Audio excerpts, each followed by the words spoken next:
आओ मित्रों, हवे आपणे आजे वास्तविक संख्याओं प्रकरणना लेसन नंबर 6 एमां आगळ अभ्यास करीए। तो अहीं मैं 4 एक रकम लखी है कि जेनो आपणे भागाकार करवानो छे।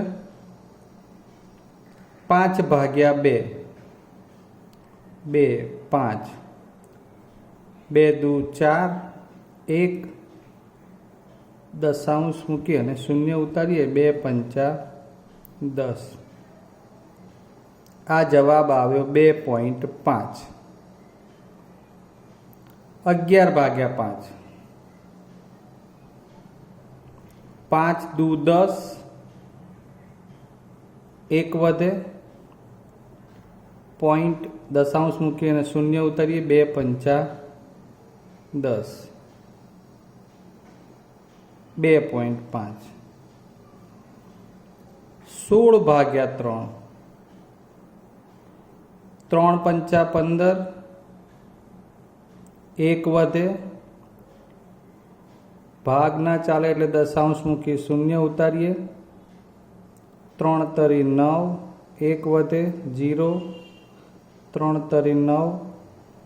તમે સમજી શકો છો કે હવે આગળ ભાગાકાર કરીશું તો 3 3 3 એવું જ અનંત સુધી આવશે। ચલો 7 વડે 25 ને ભાગીએ 7 તરી 21 4 0 ભાગ નહીં ચાલે 3 પછી પોઈન્ટ લખીને 5 7 पंचा 35 5 0 70 70 49 1 0 7 एका 7 3 0 7 चौक 28 2 0 7 दू 14 6 0 7 अठा 56 4 0। चलो फरीवार एना जेवी संख्या आवी गई।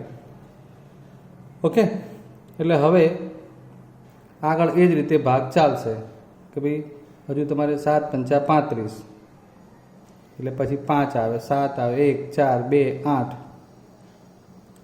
અહીં મૂળ વાત એ છે કે આપણે જે કોઈ ભાગાકાર કર્યા એમાં શૂન્ય શેષ 0 મળી 0 ના મળી। शेष 0 મળે છે એનો અર્થ કે એ દશાંશ સ્વરૂપ નિશ્ચિત થઈ ગયું, ચોક્કસ થઈ ગયું। જેમ કે અહીં 2.5 પછી ભાગ ચાલતો નથી। બરોબર સમજો, શબ્દો ઉપર ભાર આપવાનો છે તમારે। અહીં 5 પછી પોઈન્ટ કરી 3 3 3 3 3 આવું અનંત સુધી ચાલે છે। અહીં 3 કરી અને 57 14 28 57 14 28 આવી રીતે પણ આ ભાગાકાર અનંત સુધી જ ચાલુ રહે છે। એટલે આ દશાંશ અભિવ્યક્તિ જેને અનંત આવૃત દશાંશ કહેવાય। કેવું? અનંત આવૃત દશાંશ। આપણી જે મૂળ વાત છે એમાં આપણે શું સમજવાનું છે? તો શાંત દશાંશ સ્વરૂપ હોય अथवा अनंत आवृत दशांश स्वरूप होय तो ए संख्या ने जोईने आपणे एमांथी लांबो भागाकार कर्या वगर केवी रीते कही सकीए कि आ शांत दशांश स्वरूप हशे। एना माटे हजू एक चोक्कस बाबत मेळवीए। दाखला तरीके आ तो मैं तमने भागाकार करीने बताव्युं कि आ दशांश स्वरूप આવી રીતે આવે છે, શાંત આવે છે, એટલે કે આગળ નિશેષ ભાગ ચાલતો નથી, શૂન્ય શેષ આવે છે। પણ હું એમ કહું કે 3.125 એટલે આપણે શું વિચારીએ? ચલો અત્યારે નાની સંખ્યા લઈએ 3.12 તો 312 ભાગ્યા 100 બરાબર છે 4.078 4078 ભાગ્યા એકમ દશક 100 અને 1000। સમજો છો? दशांश वाली संख्या हसे, शांत दशांश हसे तो बनशे शू के एमा તમે ભાગ ચલાવવા જશો, એટલે સોરી ભાગાકાર સ્વરૂપ મેળવશો P ભાગ્યા Q, તો છેદમાં 10 આવશે. જો એક જ દશાંશ પછી એક જ સંખ્યા હશે તો 10 આવશે, બે સંખ્યા છે એટલે 100 આવે છે, ત્રણ સંખ્યા હોય તો 1000 આવે. એટલે એનું P ભાગ્યા Q સ્વરૂપ મેળવશો ત્યારે છેદમાં 100, 10, 1000 પણ એકની પાછળ શૂન્ય જેટલા પણ લાગુ પડે એ પ્રમાણેની સંખ્યા આવે. ક્યારે? એ દશાંશ સ્વરૂપ શાંત હોય તો. એટલે આડકતરી રીતે તમે જુઓ તો એના છેદમાં 100 હોય એટલે 2 પંચા 10, દર વખતે એવું જ બને. આમાં પણ 2 પંચા 10, બરોબર સમજો.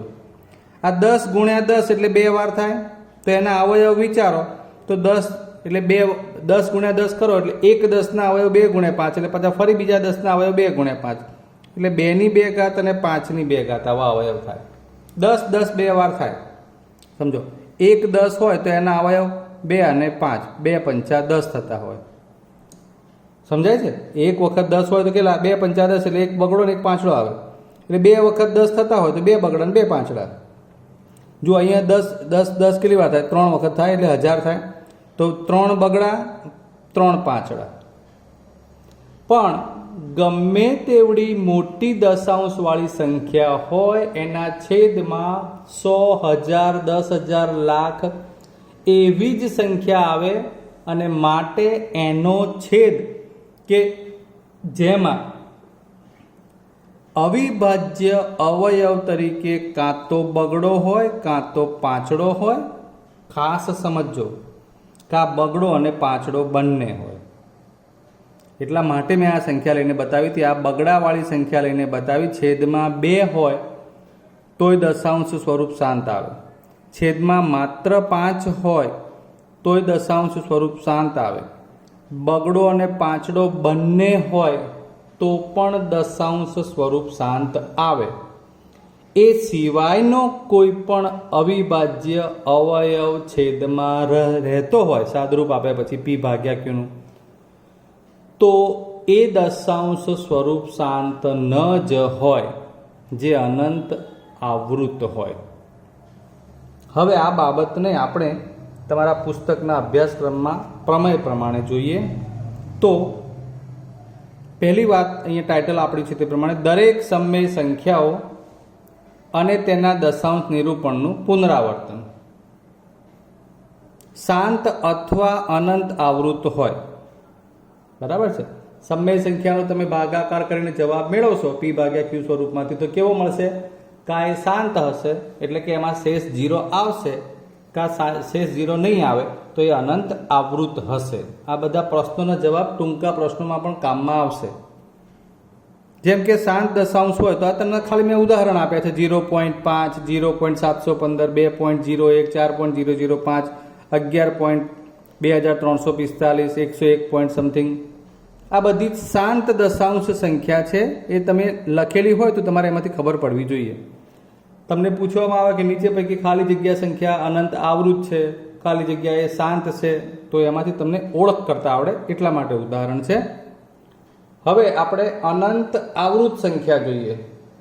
તો આ રહી અનંત આવૃત. અનંત આવૃતમાં કેવી રીતે લખેલું હોય?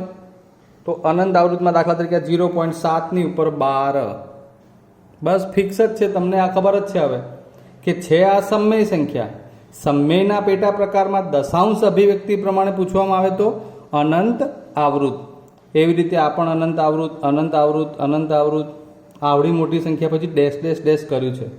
બરાબર? અપ ટુ અનંત સુધીનું. તો આ એવું સૂચવે કે 7, 8, 9, 7, 789, 789, 789 અનંત સુધી જાય. એટલે આને પણ આપણે અનંત આવૃત કહીશું. 23 પોઈન્ટ એની પર આખા સંખ્યા પર 12ની નિશાન આપણે મોટી જોઈને ગભરાવાની જરૂર નથી. આ અનંત આવૃત થાય. આના જેવું જ છે આમાં કંઈક, પણ આમાં 12ની નિશાની નથી લખી એટલે આ અનંત આવૃત ના થાય. આ શાંત દશાંશ જ છે. હા, અનંત આવૃત. બરાબર છે? અનંત સુધી એ ભાગાકારનું દશાંશ સ્વરૂપ ચાલુ રહેતું હોય અને કોઈ 1, 2 કે અમુક સંખ્યાઓનું ફરીવાર પુનરાવર્તન થતું હોય એટલે આવૃત થતું હોય. એટલે આપણે એને અનંત સુધી ચાલે છે એટલે અનંત, અને ફરીવાર એના એ સંખ્યા આવે એવું બને એટલે આવૃત, એવું દશાંશ કહીએ છીએ. હવે એના પ્રમેયના ટાઇટલ જોઈએ થોડા. પ્રમેય 1.5 જો x એ શાંત દશાંશ વાળી સમય સંખ્યા હોય તો x ને p ભાગ્યા q સ્વરૂપમાં દર્શાવી શકાય. શબ્દો ઉપર હવે તમારે યાદ રાખવાનું થાય કેવી શાંત દશાંશ વાળી, જે આપણે આગળ વાત કરી કે જેના છેદમાં 10, 100 કે 1000 જ આવતા હોય એવી સંખ્યાઓ, તો એને p ભાગ્યા q સ્વરૂપમાં દર્શાવી શકાય. જ્યાં p અને q કેવા છે? અવિભાજ્ય પૂર્ણાંકો. એટલે તમે સાદુરૂપ આપો એટલે ઉપર ને નીચે અવિભાજ્ય સંખ્યા વધે. અથવા તો q તો ખાસ આપણે અવિભાજ્ય વિચારવાનો થાય. તથા q નું સ્વરૂપ કેવું, બસ આ મુખ્ય વાત આવી. આ જ મુખ્ય બાબત, q નું સ્વરૂપ. જે આપણે ગુજરાતીમાં એવું કહ્યું હતું કે છેદમાં ખાલી બગડો આવે કે ખાલી પાંચડો આવે કે બગડો અને પાંચડો, એટલે કે 2 અને 5 બંને આવે. એ સિવાયનો કોઈ પણ અવિભાજ્ય અવયવ છેદમાં આવે નહીં. એના આપણે ઉદાહરણ જોઈ લઈએ. દાખલા તરીકે આ શાંત દશાંશ સંખ્યા છે તો 45, 0.45 એટલે 45 ભાગ્યા 100. છૂટા કર્યા 9 પંચા 45. 100 માંથી કેટલી વાર? જો એક વખત સમજાવી દઉં, 100 એટલે 10 ગુણ્યા 10 ને એક વખત 10 ના 2 પંચા 10, બીજી વખત 10 ના 2 પંચા 10, એટલે 2 બગડા અને 2 પાંચડા. આપણે આ દેશી ભાષામાં, એટલે 100 માંથી 2 શૂન્ય છે એટલે તમારે એવું વિચારવાનું કે 2 ની પણ 2 ઘાત, 5 ની 2 ઘાત. બરાબર. 1000 હોય તો 2 ની 3 ઘાત, 5 ની 3 ઘાત. તો છેલ્લે છેદમાં તમે જુઓ તો જુઓ 2 ની 5 ઘાત, 2 ઘાત અને 5 ની 2 ઘાત. આમાંથી છેદમાં એક પાંચડો ઉડાડી પણ દો તો એનું સ્વરૂપ છેલ્લે આ વધે. પણ એનો છેદ કે જેમાં 2 અને 5 વધે. અહીંયા 2 ની n ઘાત, 5 ની m ઘાત. આનો મતલબ શું? કે n અને m બંને પૂર્ણાંકો છે. બરાબર છે. એ 0 પણ હોઈ શકે, ધન 1, 2, 3 એવી કોઈ પણ સંખ્યાઓ મળી શકે. જેમ કે અહીંયા 2 ની 2 ઘાત અને 5 ની 1 ઘાત છે, એટલે 2 ઘાત અને 1 ઘાત એવી રીતનું ઉદાહરણ થયું. એમાં n અને m, તો n બરાબર 2 અને m બરાબર 1. 0.315 તો 315 આપણે અવયવ પાડી દીધા કે 5 ગુણ્યા 63 નીચે એકમ, દશક, 100 અને 1000, 1000. એટલે 5 ગુણ્યા 63, 1000 માં અવયવ પાડે 200 ગુણ્યા 5, 5 5 ઉડી ગયા, 63 ના છેદમાં 200 એટલે 2 ગુણ્યા 100. હવે 2 ગુણ્યા 100 માં 100 ના અવયવ તો આપણે જોયા 2 ની 2 ઘાત, 5 ની 2 ઘાત, એટલે 2 ની 2, 5 ની 2. તો 3 વખત આ બગડા થઈ ગયા, એટલે 2 અને 2 ની 1, એટલે 2 ની 3 ઘાત ને 5 ની 2 ઘાત. આડકતરી રીતે કહેવાનો આશય એ છે કે એનું સાદુરૂપ તમે p ભાગ્યા q સ્વરૂપમાં આના જેમ વિચારો તો છેદમાં તો 2 અને 5 જ આવે. કા એકલો બગડો આવે છે, એકલો પાંચડો આવે છે. બરાબર છે. કા બંને આવે છે. 2 અને 5 ની ઘાત જુદી જુદી હોઈ શકે. ક્લિયર? આગળ વિચારો. હવે 3.8 તો 38 ભાગ્યા 10. 38 એટલે 19 દુ 38, 5 દુ 10, 2 2 ઉડી જાય, 19/5. 19/5 એટલે 5 ની 1 ઘાત. તો એની જોડે તમારે 2 વિચારવા હોય તો 2 ની કેટલી ઘાત? તો કે 2 તો સાહેબ છે જ નહીં. તો 2 નથી, એનો મતલબ કે 2 ની 0 ઘાત. કારણ કે શૂન્ય સિવાય કોઈ પણ સંખ્યાની 0 ઘાતનો જવાબ 1 આવે. એટલે આપણે એવું કહી શકીએ કે અહીંયા આ 5 ની 1 ઘાત છે, ગુણાકારનું નિશાન 2 ની 0 ઘાત. એકલો 5 હતો એટલે આપણે એને એ પ્રમાણે વિચારીએ. પણ મૂળ મુદ્દે આપણો ટોપિક જે છે કે 2 ની n ઘાત, 5 ની m ઘાત. આ જે છે 2 ની n ઘાત, 5 ની m ઘાત, 2 ની n ઘાત, 5 ની m ઘાત. તો એમાં એકલો અત્યારે 5 જ હોય, એનો મતલબ કે 5 ની m ઘાત એટલે m બરાબર 1 કહેવાય, અને 2 ની કશી ઘાત નથી એટલે કે 0 ઘાત કહેવાય. એટલે આ રીતે તમને પૂછ્યું હોય કે ભાઈ આને તમારે q બરાબર 2n 5m પ્રકારે કેવું હોય તો n કેટલા? તો આપણે 2 ની n ઘાત વિચારીએ ત્યારે 2 ની 0 ઘાત કહેવાય, એટલે n 0. અને m કેટલા? તો કે 5 ની ઉપર m એટલે કે 1 ઘાત, એટલે m બરાબર 1. એવું અહીંયા છે. આમાં સાદુરૂપ આપ્યું ને તમે જુઓ તો 3/8 વધ્યા. 8 એટલે માત્ર 2 ગુણ્યા 2 ગુણ્યા 2, 2 દુ 4 દુ 8, એટલે 2 ની 3 ઘાત જ છે. તો એ વખતે તમારે એની જોડે 5 ની ઘાત વિચારવી હોય તો 5 ની કેટલી ઘાત લેવાની હોય? 0. એટલે p ભાગ્યા q સ્વરૂપમાં q બરાબર તમે વિચારો તો માત્ર 2 અને 5 બંનેને સાથે લખવા છે. તો તો એકલો બગડો હોય ત્યારે આપણે 5ની 0 ઘાત લખી શકીએ, એકલો પાંચડો હોય તો 2ની 0 ઘાત લખી શકીએ. બરાબર. હવે બીજો આ એક પ્રમેય છે, એના જ બાબત છે પણ એને જુદી જુદી રીતે આપણે પ્રસ્થાપિત કરેલી છે. પ્રમેય 1.6 x બરાબર p ભાગ્યા q નું અવિભાજ્યોમાં અવયવીકરણ, એટલે જે અવયવ પાડે અવિભાજ્ય તે 2ની n ઘાત 5ની m ઘાત સ્વરૂપે હોય અને n અને m એ અનઋણ પૂર્ણાંકો હોય તો x નું દશાંશ નિરૂપણ શાંત હોય.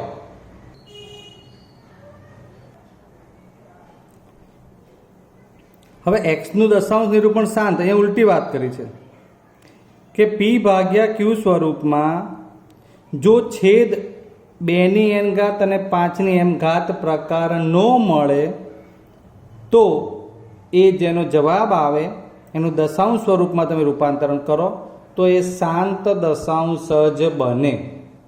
આપણે દાખલામાં આ વસ્તુ જોવાની છે કે સંખ્યા, એક તો પહેલાં એનું સ્વરૂપ ચકાસો, શાંત છે કે અનંત આવૃત, અને જો શાંત સ્વરૂપ હોય તો એનું શાંત દશાંશ સ્વરૂપ શું થાય એ પણ મેળવો. આપણે આ વસ્તુ જોવાની છે.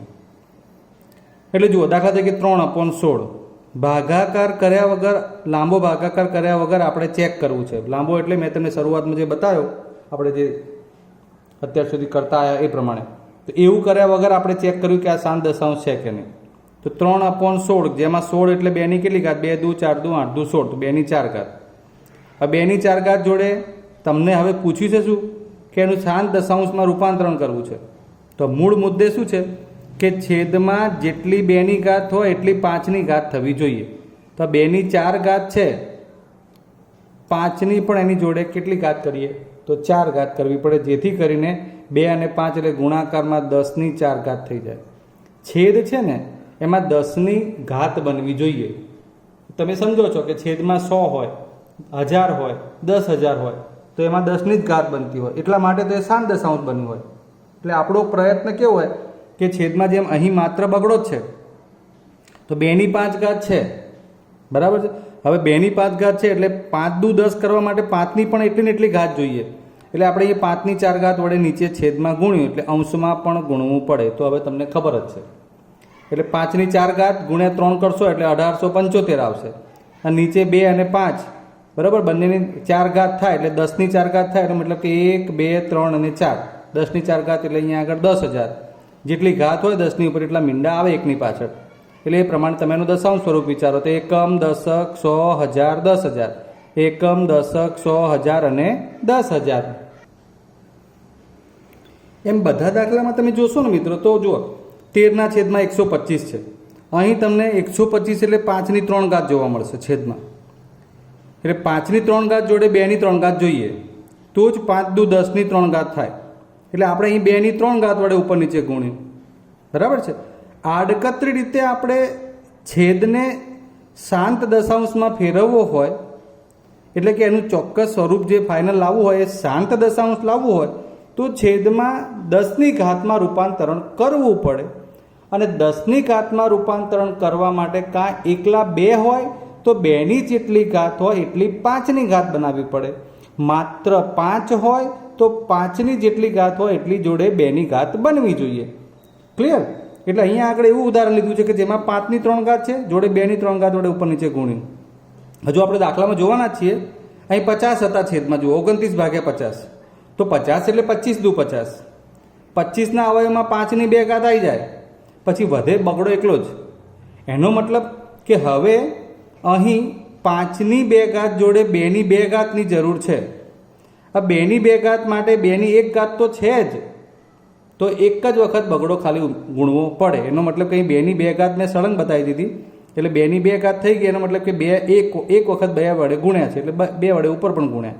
એટલે અહીં ઉપરથી શું થઈ ગયું 29 દુ 58, 58/100 એટલે 0.58, એટલે શાંત દશાંશ થઈ ગયું, શાંત દશાંશ થઈ ગયું, શાંત દશાંશ થઈ ગયું. ખ્યાલ આવી ગયો? આ 40 તો 8 × 40 છેદમાં. હવે 40 8 × 40 કરાયો તો 8 એટલે 2 દુ 4 દુ 8 એટલે 2ની 3 ઘાત. 5 એક જ વાર છે. 5 કેટલી વાર બનાવવા પડશે? 3 વાર. 3 વારમાંથી છે કેટલી વાર? 1 વાર. હજુ કેટલી વાર ગુણવા પડશે? 2 વાર. 2 વાર એટલે કે 5ની 2 ઘાત વડે. તો તો આ ગણ્યું 5ની 2 ઘાત વડે ઉપર અને નીચે, એટલે આ 5ની 2 ઘાત હતી, ઉપર ગુણ્યું અને 5ની નીચે 1 ઘાત તો હતી જ, એટલે 2 અને 1 3 ઘાત થઈ ગઈ. આમ 5 દુ 10ની 3 ઘાત થઈ જાય એટલે 1000 આવી જાય. એટલે એકમ, દશક, શતક અને 1000 પ્રમાણે 0.525. ક્લિયર? હજુ એક સ્વરૂપ જોઈ લો.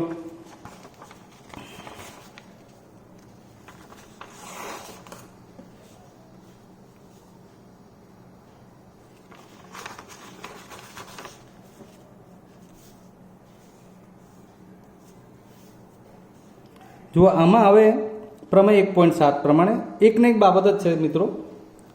જો ક્યુનું અવિભાજ્યોમાં અવયવીકરણ અનઋણ પૂર્ણાંકો n અને m માટે 2ની n ઘાત 5ની m ઘાત સ્વરૂપે ન હોય, મતલબ આપણી તમને સાદી ભાષામાં સમજાવું તો ક્યુ ક્યાં હોય? p ભાગ્યા q સ્વરૂપમાં, છેદમાં. ચલો, એટલે કે છેદમાં 2ની અને 5ની ઘાત પ્રમાણેનું રૂપાંતરણ ન હોય, એટલે કે એવા અવયવ ના હોય કે જેમાં માત્ર બગડો કે માત્ર પાછડો કે બગડો અને પાછડો એવું ના હોય, એ સિવાયનો તગડો કે સાતડો કે એવી કોઈ સંખ્યા હોય, એવું કહેવા માંગે છે. તો એ દશાંશ નિરૂપણ અનંત અને આવૃત જ હોય. તમે બિંદાસ અહીં જુઓ, 19/30, તો 19/30ની જગ્યાએ 5 તરી 15 દુ 30, 2 અને 5 સિવાય 3 મળ્યા, એટલે આ દશાંશ નિરૂપણ અનંત આવૃત જ હોય. લાંબો ભાગાકાર કર્યા વગર કહેવાનું થાય ત્યારે તમે આ રીતે એના છેદના અવયવ પાડી દો અને એમાંથી કહી શકો કે છેદનું સ્વરૂપ 2ની n ઘાત 5ની m ઘાત પ્રકારનું નથી, માટે આ શાંત દશાંશ નિરૂપણ નથી, અનંત આવૃત હોઈ શકે. આ 21, 7 તરી 21, 3 અને 7 બંને અલગ અલગ જ છે, એટલે તો 2 અને 5 તો છે જ નહીં. એટલે આનો જવાબ જે આવે એ પ્રમાણે આ જવાબ શું બન્યો? અનંત આવૃત જ બને છે. ઓકે, એટલે જો દશાંશ નિરૂપણ અનંત આવૃત હોય તો p ભાગ્યા q સ્વરૂપમાં ક્યુનું અવિભાજ્ય અવયવોમાં અવયવીકરણ 2ની n ઘાત 5ની m ઘાત સ્વરૂપનું ન હોય. આની સાથે એક IMP બાબત કે અસમય સંખ્યાનું દશાંશ નિરૂપણ અનંત અનાવૃત હોય છે. આપણે અત્યાર સુધી જે કંઈ વાત કરી પ્રમેય 1.5, 1.6 અને 1.7 એ સમય સંખ્યાઓ માટે વાત કરી છે. એના દશાંશ નિરૂપણની વાત કરી છે કે જેના સમય સંખ્યાના દશાંશ નિરૂપણ શાંત દશાંશ હોય અથવા અનંત આવૃત હોય, પણ સંખ્યા અસમય હશે તો એનું દશાંશ નિરૂપણ કેવું આવશે? અનંત અનાવૃત. ચલો મિત્રો, હવે આપણે એક્ઝામ્પલ તરફ નજર નાખીએ. જુઓ, હવે તમને તમારા સ્વાધ્યાયમાં જોશો એટલે એવું કહેલું હશે કે ભાગાકારની લાંબી પ્રક્રિયા કર્યા વગર નીચેની સમય સંખ્યાઓનું દશાંશ નિરૂપણ શાંત છે કે અનંત આવૃત છે તે જણાવો. ફરીવાર, આપેલ આ સંખ્યાઓનું દશાંશ નિરૂપણ શાંત છે કે અનંત આવૃત છે એ જણાવો, એવું પૂછ્યું હોય તો આપણે એને કેવી રીતે લખવું એ જોઈ લઈએ. સૌથી પહેલાં તો આપણે અહીં છેદના અવયવ વિચારીએ તો 17 ભાગ્યા અવિભાજ્ય સંખ્યા છે એટલે 17 એનું કેવી રીતે લખવાનું મહત્વનું છે. 625 એટલે 5 ગુણ્યા 5 ગુણ્યા 5 ગુણ્યા 5, પાયો પાયો 25, 25 પંચા 125, 125 પંચા 625. મિત્રો, 17 ભાગ્યા 5ની 4 ઘાત અહીં છેદ q એ 5ની 4 ઘાત નું સ્વરૂપ કેવું છે?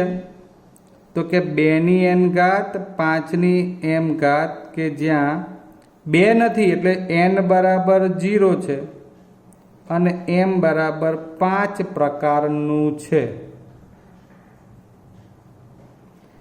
માટે આ એટલે કે 17/625 નું દશાંશ નિરૂપણ શાંત છે.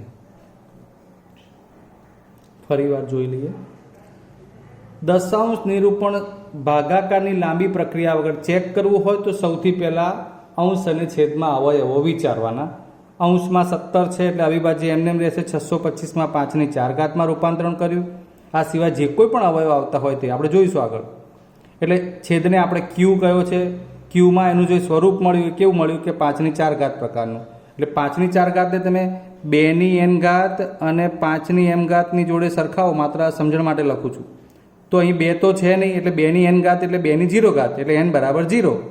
અને 5ની કેટલી ઘાત છે તો કે 4 એટલે 5ની જેટલી ઘાત હોય એને m કહેવાય છે એટલે m બરાબર 4 છે. આ પ્રકારનું છે. માટે એટલે કે જે છેદ માગ્યો છે એ 2ની n અને mની 5ની m પ્રકાર છે. માટે એને આપણે શાંત દશાંશ કહીશું. બીજો દાખલો જોઈએ. 32/455 બરાબર છે. આપણે 32ના અવયવ વિચારી શકીશું. જરૂર પડશે તો અવયવ પાડીશું. 455ના અવયવ તમારે પરીક્ષામાં આ અવયવ તમારી જાતે અલગથી પાડવાના, દાખલામાં નહીં લખવાના. 5 વડે ભાગીએ તો 5 9 45, 5 1 5, 13 7 91. ઓકે. અર્થાત 32ના છેદમાં 455 બરાબર એના અવયવ પડે 32/5 ગુણ્યા 13 ગુણ્યા 7. જોજો હો મિત્રો. હવે અહીં છેદ ઉડતા હોય તો ઉડાડી શકાય, પણ છેદ ઉડતા નથી. કારણ કે 32માં જે અવયવ પડશે એમાં 5 13 કે 7 નહીં હોય. હવે આ દશાંશ શાંત છે કે નહીં એવું કહેવા માટે છેદ વિચારવાનો. તો છેદમાં 5 એકલા ચાલે, 2 એકલા ચાલે, 2 અને 5 બંને હોય તો ચાલે. એ સિવાયનો અવિભાજ્ય અવયવ ન ચાલે જે અહીં છે. એટલે તમે જોઈને કહી જ શકશો કે આ શાંત દશાંશ સ્વરૂપ તો નથી જ. એટલે કયું થાય તો કે અનંત આવૃત. એટલે હવે લખીએ એને કે અહીં છેદ ક્યુ એ 5 ગુણ્યા 7 ગુણ્યા 13 એનું સ્વરૂપ 2ની n ઘાત અને 5ની m ઘાત પ્રકારનું નથી. માટે 32/455 અનંત આવૃત દશાંશ છે. ક્લિયર?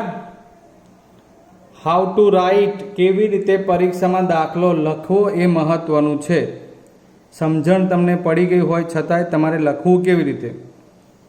કોઈ દાખલામાં તમને આવું રેડીમેડ આપી દેવામાં આવે કે 31ના છેદમાં 2ની 3 ઘાત 5ની 2 ઘાત.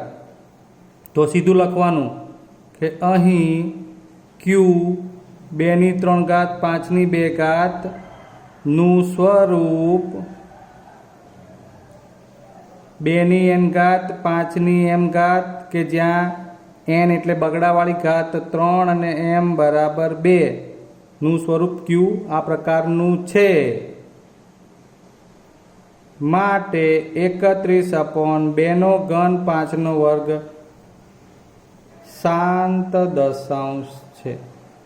ઓકે. હવે આગળ શાંત દશાંશ હોય તો એનું સ્વરૂપ મેળવવાનું એવો દાખલો જોઈએ. મિત્રો હવે આપણે આના અનુસંધાનના દાખલા એ આવતા લેક્ચરમાં જોઈશું.